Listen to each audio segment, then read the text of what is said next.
Hi, my name is Marcelo. My name is Tash. We're going to be talking about rose today.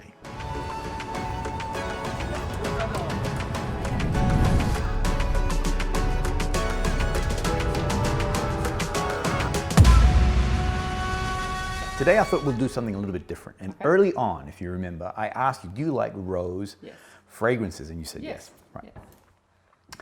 So I thought, wouldn't it be cool to do a bit of a lineup of 2 rose fragrances that are awesome?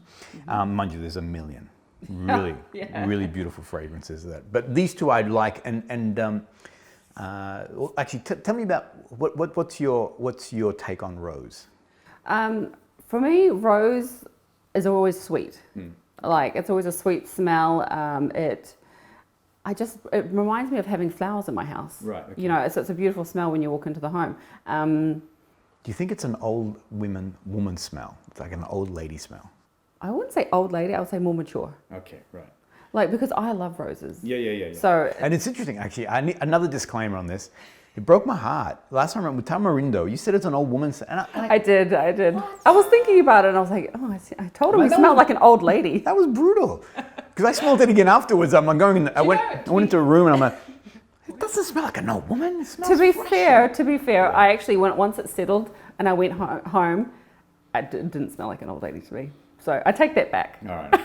I take that back. Anyway, well, what does sometimes or can be perceived as an old woman smell is rose. Right. Okay, and I think it's because rose has been around forever. All right. So, I mean, some really quick stuff, and because I did some research, and I'm like, how long has rose actually been around for? One story is Cleopatra, when she was wooing Mark Antony, the Roman, whatever he was, general, supposedly covered her boudoir in a foot of rose petals. Wow. So he came in and was like, boom, rose. And she's like, so what do you, And he's like, okay, let's do this thing. So give you an idea. So rose is, the scent of the rose is, there's an attraction to it. Now the first, the distillation of or extracting of that oil was done by the Persians. And that method, which was called, I think it's hydro distillation, which basically means they put the rose and water, or rose petals and water into a copper pot, and they still do it the same way. Okay, this is one of the methods. Yep, it hasn't changed. All right, so the Persians back in the 10th century. All right, they heat up the water, and so the oils and the evaporation goes up through a funnel into it, and then goes into a residue thing, and then they scrape the oil off. Wow. Now, 5 mils of rose oil. For how many roses? How many petals do you reckon? Oh, I don't know. Hundreds. 250,000. 5 mils. And that's what you get? That's all you get. So 250,000. Now, I won't go into where you get rose from. There are 2 major, so the Damascus rose, which is mainly in Syria, Turkey, all that sort of stuff. And then another rose which is in Grasse in France, okay? So, but that method, and there's another method, but we won't go into it, it's not a science lesson. But I thought you'd be cool. Yeah, no, it's cool to know, right? Interesting, yeah. How many roses? Correct. The amount of work that goes into grabbing the oils for these things here. All right, so what I want to do today is showcase 2, so I was going back, old woman smell, let me stay on that. So the reason why I think, and so rose fell out of favor in that, because it's been used for a million years, rose is, it's my grandmother's. Yeah, give me something new. It's not, but rose has come back in. So there's a bit of a renaissance with rose, and especially with these fragrances that have come through. And they're doing rose in a different way. And I think that, again, I guess rose was overused in English era, blah, blah, blah. It's also used a lot in makeup and stuff like that. So you smell, but it's a really, not a fake rose, but it's a really, I don't know, it's just a yucky rose, you know? Whereas the roses here, you can still smell that rose, but there are other elements in there that just give it a whole different scent. Anyway, let's start with this guy here. So have a look at him. Cool bottle again. I've seen this, where have I seen this lid? The portrait range. So, so you, when I was doing it with Josh, we did Roaring Radcliffe, which was the lion, and then we did Terrible Teddy, which was the rhino. Yes. So this one here, it's a dog, it's a hound. And he's the Duke. Right. Okay. Mr. Duke. The Duke. And I think the full name of the fragrance is Much Ado About the Duke. That's cool. That's very cool. But it's just, they're really, the whole portrait love range, yeah, they're really cool. Yeah. I love them just as a collector's, Yeah, have them on the shelf. I would love to have all of them, of course. But anyway, this one here is, so it is designated, now the other thing too is that it's designated as a male fragrance. Okay. However, rose is a female scent. Yeah. So this is unisex, okay? Even though they're saying, oh, this is more of a, and again, the male hound, it's definitely a female scent. So a female can easily wear this. The colouring of the liquid inside, I'm interested, like I would say purple. I don't know whether that's been coloured. I haven't done any research on that, so I don't know. In most cases, the liquid is what the liquid is, and it's based on the oils, but in this case, I don't, That's yummy. Isn't that beautiful? That's beautiful. I can totally smell it that it's both unisex. Yeah, easy. I would totally wear that. I mean, actually, I'm getting one of the particular notes. Where would you wear that? So how do you, so what season or? Sort of a spring smell. Yeah. Definitely. I could wear this to work though. Yeah. It's like an everyday smell for me. 100%. Easy. It's not too overpowering. It's actually really beautiful. That's the word it's coming to my mind. It's just beautiful. Yeah. But again, that's designated as a male scent or a male fragrance. But again, because of the rose, a female can wear it comfortably. Yeah. It's not too masculine either. No. All right. So it doesn't, I mean, there are some sort of heavier notes in there, but it doesn't go into a darker place. No. Yeah. So this one here, just to give you a bit of a sort of rundown, it's pretty straightforward. So it does kick off with the rose, but it's a bit of a peppery rose. So it's not a classic, clean, sort of fresh sort of rose. There is a bit of a spicy, peppery note to it. Then in the heart, it goes into leather. And as I mentioned, it goes into, and that's what I was smelling before. I was smelling the gin. Yeah. Oh, wow. There's gin. It has a gin note in there. Right. All right. So it could be juniper berries because, obviously they use juniper. I can definitely smell sort of a spice to it. Yeah. But not an overpowering spice. Right. Like I wouldn't say that it goes to Oriental at all.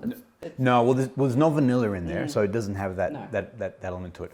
In the base, it goes into leather and it goes into that pepper. Right. So for me, I find that it doesn't, because even though the rose is the top note, it's still, it's coming through. Yeah, it's beautiful. That peppery comes out early. So sometimes it's defined as a peppery rose. So it has a spiciness to it. It's gorgeous. So I'm going to say the longevity on that is about 6 to 7 hours on me. It's not huge in its sillage, all right? So again, as an office scent is perfect. Because you don't want to walk in and just like, boom, boom, and oh, Tasha's here. Oh, Marcelo just walked in, Wonderful as a going out fragrance, wonderful so it's very versatile, wonderful as a day fragrance. I wouldn't say it's like those typical rose smells that you have though, it's more sort of mature and, not old lady smell. It's not an old lady smell. It's not. 100%. It's not. No. It's a very sexy, very mature. It's a very, it's a different rose fragrance. It's beautiful. But again, for me, this is spring. Very light. It's a summery fragrance too. I mean, not a hot day because I think the rose might be a bit too heavy, or the leather in it also can be a bit too heavy. Anyway, all right. Cool. So first one, pretty good. Tick. All right. All right. We'll put it there. We're going to try them both again. Okay. Did you want to try it on? Do you want to do it now, or do you want to smell this one and then we'll break it out? All right. So the next one is, now you love MEMO. Love MEMO. Except for Tamarindo, but then you loved it in the end. I did. Yes. Yeah. It was an old lady smell. Which now I'm open to the fact that once you spray it, you got to give it time. Yeah. For me. Well, there's a thing called the dry down. Yeah. All right. And the dry is a real thing. Where you start with your opening notes, those early oils. Hang on, I'm getting this one. Sorry, I got distracted. Dreaming. I'm going to spray one more time so you get that top note. It's so beautiful. So that top note, for me, the top note is very quick. It just comes and goes. It's like fruity? Yeah, right. So it's bergamot and pink pepper.